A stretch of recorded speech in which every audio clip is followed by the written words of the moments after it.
Princípios relacionados com a prova. Tá? Vou colocar aqui para a gente já ficar mais fácil. Tá? Princípios relacionados com a produção da prova. Pessoal, primeiro, princípio da verdade real. Isso aqui é um princípio muito recorrente, tá? Verdade material ou substancial. O que significa isso? Isso aqui tem relação direta com a questão da possibilidade de produção da prova de ofício pelo juiz. Tá? Por que nós temos esse sistema diferenciado no processo penal? Porque justamente porque, doutores, o juiz ele não é obrigado a se contentar com as provas produzidas pelas partes, justamente em razão dessa verdade real. Então nós temos que tentar descobrir ou nos aproximarmos o mais perto possível da realidade como os fatos efetivamente aconteceram.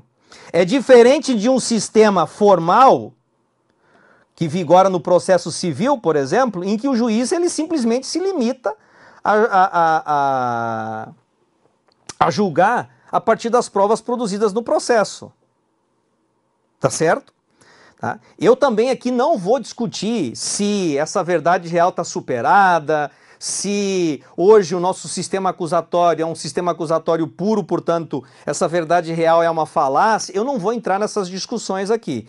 Eu só quero que você entenda, tá, que a verdade real, ela vigora no processo penal ainda, tá? Vigora no processo penal, e ela justamente ela serve para justificar a produção de provas de ofício pelo juiz a partir do momento em que ele não pode ou ele não é obrigado a se contentar com a produção da prova das partes. Portanto, ele pode se imiscuir na atividade probatória. Princípio da não autoincriminação. Doutores, esse princípio da não autoincriminação está relacionado ao fato de que ninguém é obrigado a produzir provas contra si próprio, ou o princípio do nemo tenetum sede tegere. Isso significa dizer o quê? Que você não é obrigado a fornecer material genético para exame de DNA, que você não é obrigado a fornecer material para realização de exame grafotécnico, você não é obrigado a realizar o teste do bafômetro e por aí afora. Você tem o direito de permanecer em silêncio, tá? Portanto, é um direito consagrado. Então, tudo isso deriva o quê? Do princípio da não autoincriminação. Ok? Princípio da comunhão das provas. Doutores, esse princípio, ele estabelece o seguinte, que a prova, uma vez produzida no processo, ela não é sua. Ah, Jair, mas fui eu que juntei o documento, fui eu que arrolei a testemunha. Sim, eu sei. Mas a partir do momento em que ela entrou no processo, ela pertence ao processo. Então, da mesma forma que você vai usar essa prova, a parte contrária também ela pode utilizar. Tá? Tanto é que se você for desentranhar um documento que você juntou, a parte contrária vai ser ouvida. Se você quiser desistir de uma testemunha, a parte contrária vai ter que ser ouvida. Tá? Ah, não, mas essa testemunha aqui eu estou achando que ela vai prejudicar mais do que me ajudar. Então eu estou desistindo dela. O juiz. A defesa concorda? Não, excelência, eu não concordo. Então, mantém-se a testemunha. Por quê? Não, mas a acusação não quer ouvir mais. Não, mas eu quero. A testemunha não é sua, a testemunha é do processo. Tá? Princípio da comunhão da prova. Beleza? Contraditório, pessoal. Tá? Contraditório. O contraditório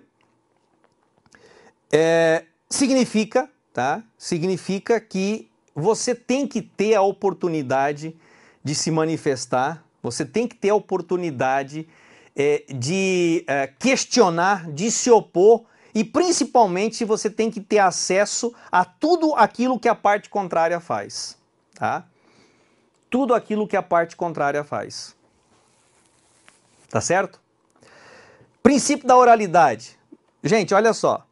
Quando a gente fala em princípio da oralidade,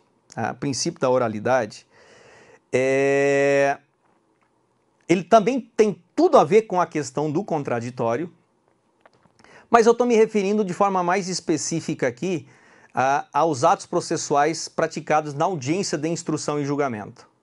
Então, esse princípio da oralidade, ele diz respeito ao princípio da concentração, tá? E da imediação. Então, presta atenção. O Código de Processo Penal, ele tem como regra o artigo 400 o artigo 400, né, do CPP, e o artigo 400 do CPP, ele fala da audiência de instrução e julgamento. Então diz lá que nós, na audiência de instrução e julgamento, e aí a ideia da concentração, nós ouviremos a vítima, isso tudo numa audiência só. Nós ouviremos a vítima, nós ouviremos as testemunhas de acusação e de defesa nesta ordem, esclarecimento dos peritos, poderemos fazer acariações, reconhecimento de pessoas ou coisas e interrogatório do réu. Então veja só, isso será feito o quê? De forma oral, meu filho. Essa produção probatória aqui é tudo oral. Tá? E ela é concentrada, pelo menos esta é a ideia, utópica, mas é concentrada, seria concentrada tudo no mesmo ato, na mesma audiência. E daí decorre a questão da imediação, doutores. O destinatário da prova, que é o juiz, ele está ali junto. Ele tá ouvindo a vítima, ele está ouvindo as testemunhas, ele está ouvindo os peritos e ele que vai realizar o interrogatório do réu. Perceberam? Tá? Certo? Então daí a ideia de concentração e imediação. Princípio da identidade física do juiz é uma consequência lógica, doutores. Se o juiz, olha só, ele tomou contato com a prova, você concorda comigo que aquele que tomou contato com a prova, que ele tem melhores condições de julgar. Então, se você pegar o 399, parágrafo 2º do CPP, você vai perceber o quê? O que diz o 399 do parágrafo 2º? Que aquele juiz que presidiu a audiência de instrução é aquele juiz que preferentemente deverá pegar e proferir a sentença. Então a identidade física do juiz está relacionada ao 399, parágrafo 2º. O juiz que presidiu a instrução é o que deve proferir a sentença. Certo? Princípio da publicidade, tá? Então esses princípios aqui que a gente está falando de prova são princípios do processo como um todo, tá? Princípio da publicidade, os atos judiciais, eles são públicos, doutores. A atividade judicial, ela é essencialmente pública. Agora, é claro, essa publicidade, ela sofre limitações. Situações em que necessariamente o processo tem que correr em segredo de justiça para salvaguardar a vítima. Então eu não posso pegar e deixar público um processo por um crime contra a dignidade sexual, por exemplo, um crime envolvendo menores, tá? Violência doméstica, são situações em que a vítima vai ficar sobremaneira exposta.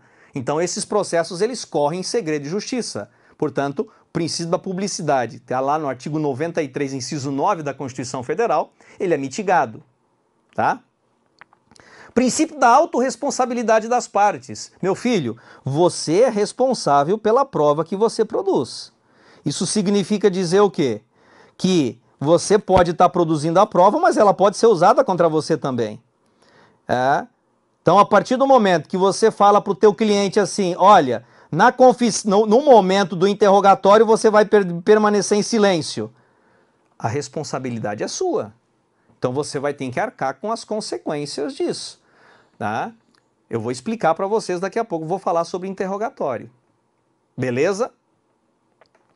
E por fim, doutores, a inadmissibilidade das provas obtidas por meios ilícitos. Então, essa questão aqui, dificilmente você vê uma prova de concurso público em que uma questão dessas daqui não é cobrada, tá? Dificilmente você vê uma questão dessas, uma questão em que isso daqui não é abordado de uma ou de outra forma.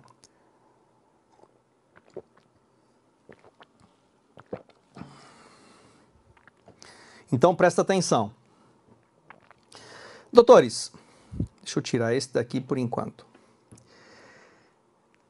Vocês vão perceber na doutrina, a doutrina, ela faz algumas classificações.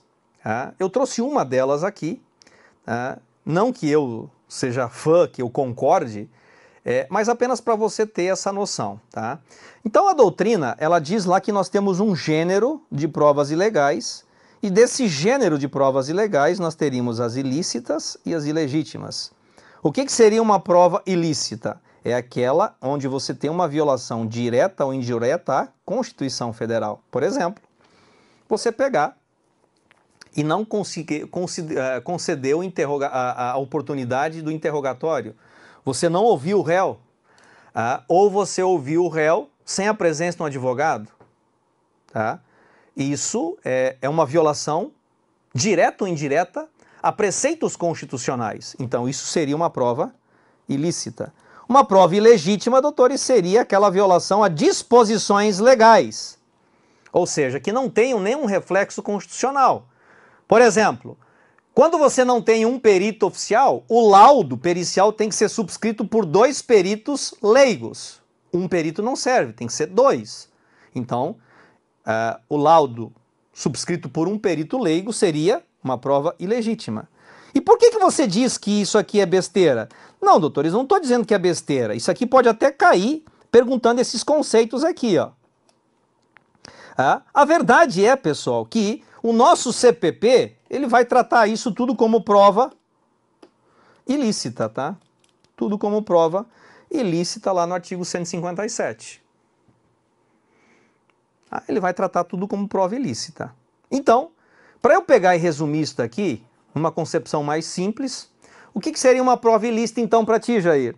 Doutores, uma prova ilícita para mim é toda e qualquer prova que tenha sido produzida ao arrepio da lei. Ou seja, uma prova que tenha sido produzida sem a observância das formalidades legais. Essas formalidades previstas tanto na Constituição Federal quanto na legislação infraconstitucional. Prova produzida com violação a um direito ou uma garantia do réu. Então tudo isso vai ser considerado prova ilícita. Exemplo, uma busca e apreensão realizada sem mandado, tá? O interrogatório do réu realizado sem a presença do advogado. Uma interceptação telefônica sem autorização judicial. Tudo isso é considerado prova ilícita. Por quê? Porque ela foi produzida em violação direta ou indireta à Constituição ou a qualquer outro texto legal. Beleza? Tamo junto?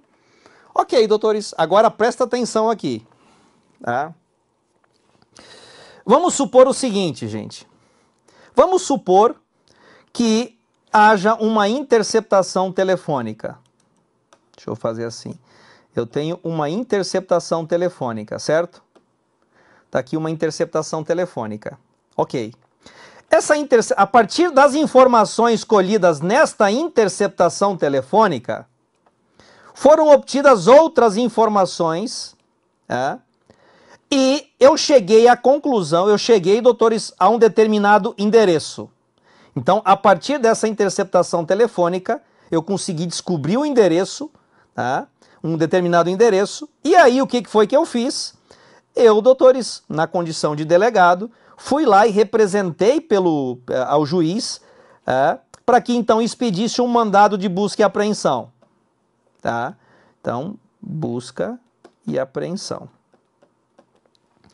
Pessoal, eu fui lá, mandado, tudo lindo, de acordo com o artigo 243 do CPP, todo perfeitinho, tudo certinho, um mandado específico, detalhado, assinado pela autoridade competente, lindo. Ok, fui lá e realizei a busca e apreensão. Realizei a busca e apreensão. E a partir dessa busca e apreensão, então, nós conseguimos a prova necessária para demonstrar, doutores, de forma inequívoca a responsabilidade do cidadão. Beleza. Aí o que acontece? A defesa alega, doutores, que esta interceptação telefônica aqui, ela é ilícita. Esta interceptação telefônica, ela é ilícita, por quê? Porque ela violou ou ela foi produzida sem a observância das formalidades previstas na lei 9296, que eu vou passar com vocês daqui a pouquinho. Ok, doutores, a interceptação telefônica ela é considerada ilícita. E aí o que acontece? Esta busca e apreensão aqui, que se ela for analisada de forma isolada, de forma sozinha, ela é perfeitamente ilícita porque ela seguiu todos os trâmites legais, ou seja, ela é irreparável, ela é inquestionável. Só que tem um detalhe, ela deriva da ilícita. Existe esse vínculo, existe esse nexo de causalidade aqui entre a interceptação e a busca e apreensão. Logo, o que acontece? Esta busca e apreensão aqui, ela se torna uma prova ilícita por derivação. Por quê? Porque nós adotamos na nossa sistemática processual penal a teoria, ou importamos, a teoria dos frutos da árvore envenenada. Tá certo? Então, ela passa a ser uma prova ilícita por derivação. Ok?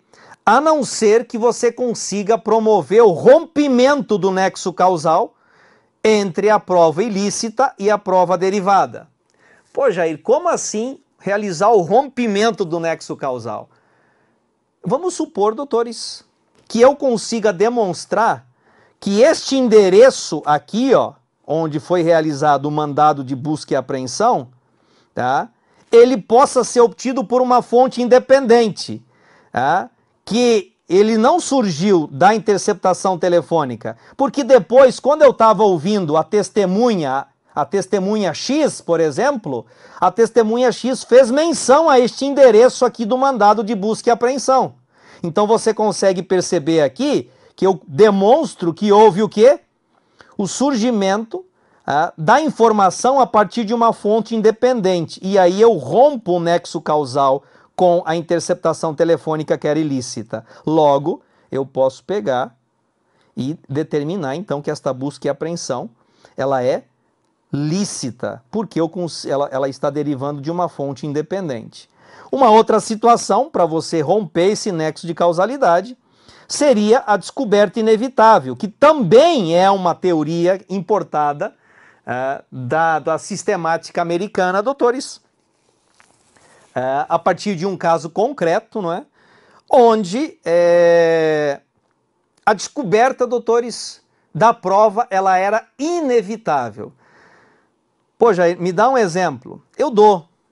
Aliás, isso vou pegar a partir do exemplo, pessoal, vou pegar a partir do próprio exemplo do caso concreto americano. Então, vocês sabem que lá nos Estados Unidos existem muito aqueles grupos de busca, não é? A sociedade civil, ela mesma se organiza, a comunidade se organiza para realizar buscas para encontrar, muitas vezes, pessoa desaparecida para tentar encontrar o corpo, não é? Então, o que acontece? Vamos supor, doutores, que o cidadão ele tenha sido conduzido à delegacia e lá ele tenha sido coagido ou mediante tortura a confessar o local do crime e onde estaria o corpo. Ok, doutores, esta prova ela seria considerada ilícita porque ela foi concebida a partir da tortura, não é? Tortura é ilícita, qualquer prova produzida a partir da tortura, ela vai ser considerada ilícita. Então, eles conseguiram obter o local, está aqui a tortura, não é? Está aqui a tortura. Eles conseguiram encontrar o local onde estaria o corpo. Quando a polícia está se dirigindo até o local, ela percebe que esses grupos de busca aqui já estão muito próximos do local onde estaria o corpo indicado pelo torturado. Ou seja, doutores, a descoberta do corpo aqui, a descoberta da prova, ela seria inevitável ou não? Ela seria inevitável. Então, não há que se falar aqui em ilicitude da prova. Tá certo? Teríamos várias outras discussões aqui acerca da produção da prova? Teríamos. Mas aqui, doutores, para a prova que nós estamos almejando aqui, eu acho que o examinador não vai se aprofundar mais do que isso. Qualquer coisa a gente discute isso nas questões depois. Tá certo? Muito bem. Vamos lá, deixa eu apagar tudo aqui. A respeito da prova ainda, pessoal, vejam só, nós temos 4 questões aqui que eu preciso tratar. E essas caem. Essas caem em prova. A primeira delas. Eu posso utilizar uma prova, mesmo ela sendo ilícita, em favor do réu? Hoje, tá? Hoje não se discute, hoje essa questão aqui já foi muito discutida, mas hoje, doutores, isso é amplamente aceito, tanto pela doutrina como pela jurisprudência, que é perfeitamente possível eu utilizar uma prova ilícita em favor do réu. Então, é perfeitamente possível. Ah, então quer dizer que ela deixou de ser ilícita? Não, ela continua sendo ilícita, mas eu posso utilizá-la em favor do réu, tá?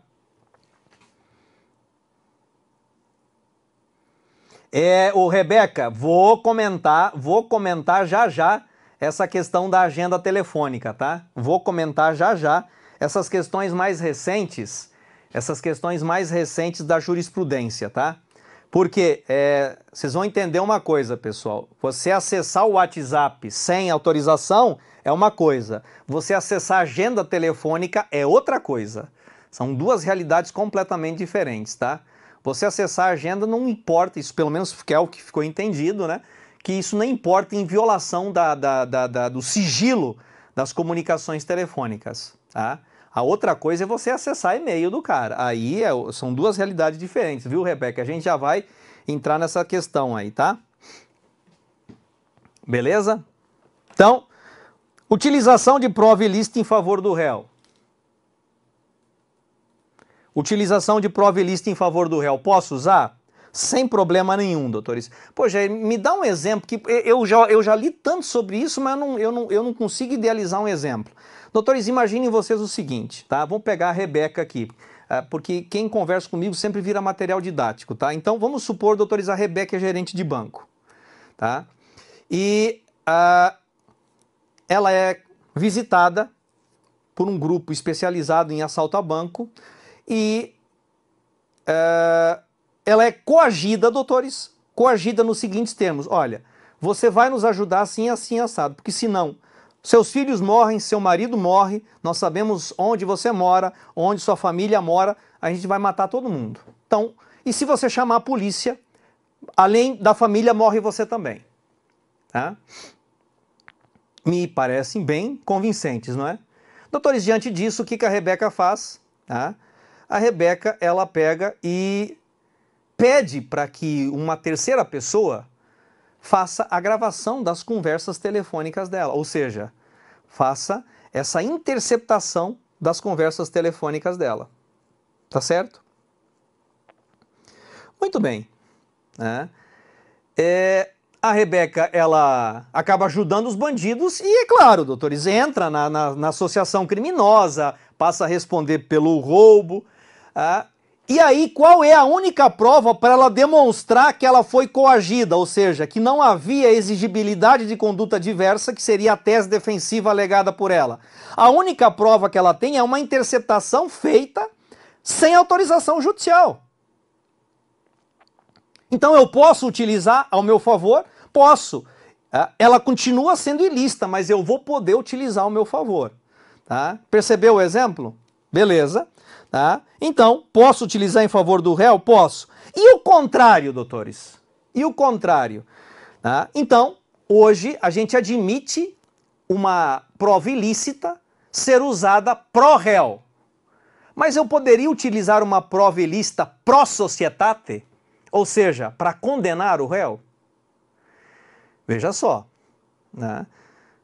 Isso é um precedente, assim, muito sinistro, né? Porque se a gente começar a abrir isso aí, meu amigo, aí foi o boi com a corda, né? Então, doutores, é claro que tanto a doutrina quanto a jurisprudência são extremamente reticentes em relação a essa possibilidade. Tá? Hoje, entendo que isso seria totalmente contrário ao que prega a Constituição Federal.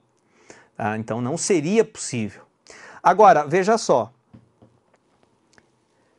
Naquelas situações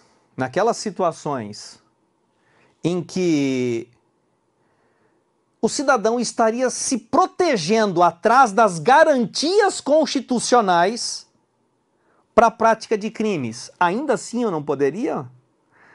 ainda assim seria impossível?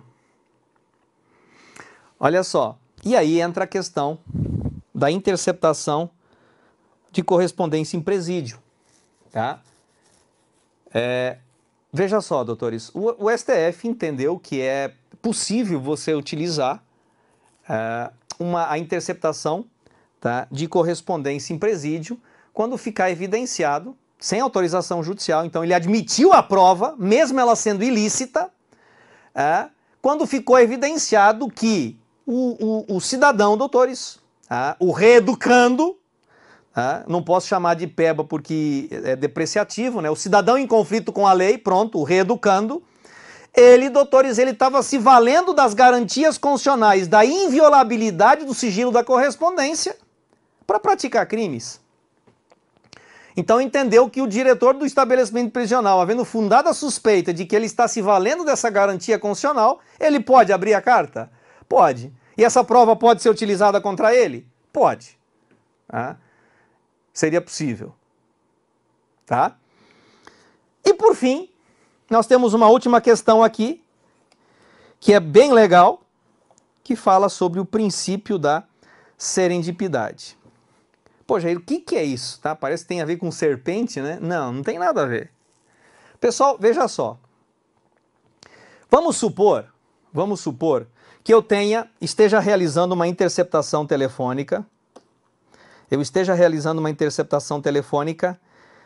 que tenha por foco o Tício, e ele está praticando o crime de lavagem de dinheiro. Beleza. Então, veja só, eu estou investigando o Tício do crime de lavagem de dinheiro. Ok? Interceptação telefônica perfeitamente legal.